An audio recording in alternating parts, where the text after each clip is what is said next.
60 years ago, when Raphael Lemkin helped to write the Genocide Convention, he did not have the internet. In Darfur, we have the power to save lives. Or its ability to mobilize so many. Not on our watch. To speak out so strongly. One more time. Now genocide has its own grassroots movement. Holocaust survivor Elie Wiesel says it has put genocide on the political agenda. No other tragedy since 1945 has caught the imagination of so many people as Darfur has. Eric Reeves is one of the fathers of the movement. A professor of English at Smith College, Reeves is a self-made expert on Sudan. He runs a one-man war room, even while fighting his own 5-year battle against leukemia. People like me anger Khartoum. I've definitely gotten under their skin. Reeves was one of the first activists to call Darfur genocide, early in 2004. I thought that I was creating a moment in which a debate would take place, a debate about what to do. What will we do? When the answer came, it was a sobering reminder that the UN is powerless to force its members to act, even in the face of mass murder. So after 4 years of UN resolutions, there is still no end to this crisis. There was no lack of information. There was no lack of understanding. There was a lack of will to stop genocide.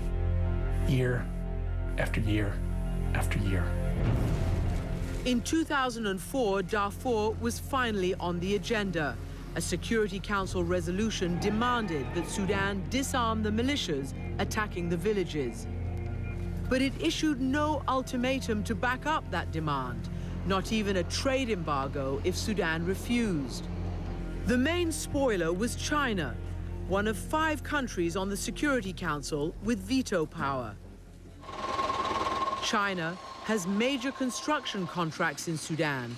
It buys oil from Sudan, and it sells Sudan its weapons. And at every point, China has said no sanctions against Khartoum. None. Sudan said sanctions were unnecessary because it would punish anyone who committed crimes against civilians.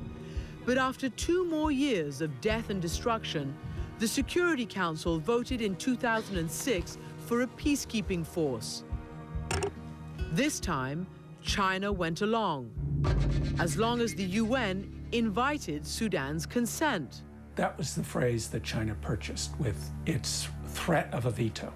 That invitation was declined. Outraged, Reeves and other activists, including actress Mia Farrow, began putting the squeeze on China by calling the Beijing Olympics the Genocide Olympics. I said, this is the phrase that will hurt China. This is the phrase that will get to China. China could not escape the beating from human rights groups, from the press, and from President Bush.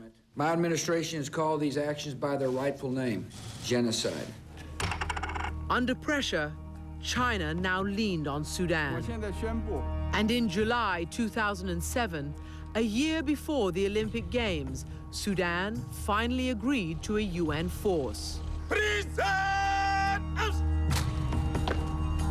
26,000 soldiers and police.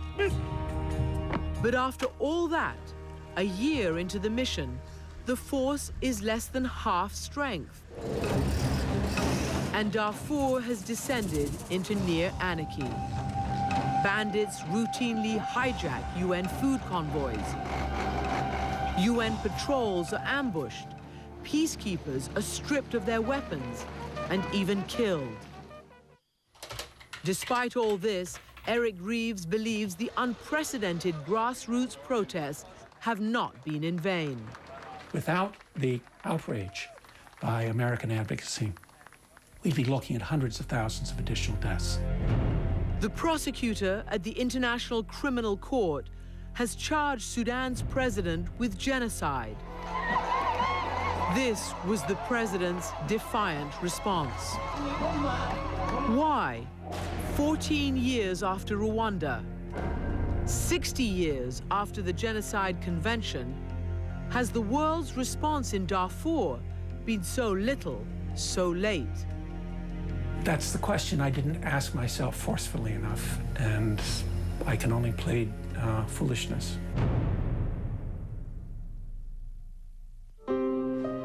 When we come back, forgiveness for unspeakable crimes. You looked her in the eye, and what did you say to her? A remarkable meeting in Rwanda between this woman and one of the men who killed her family.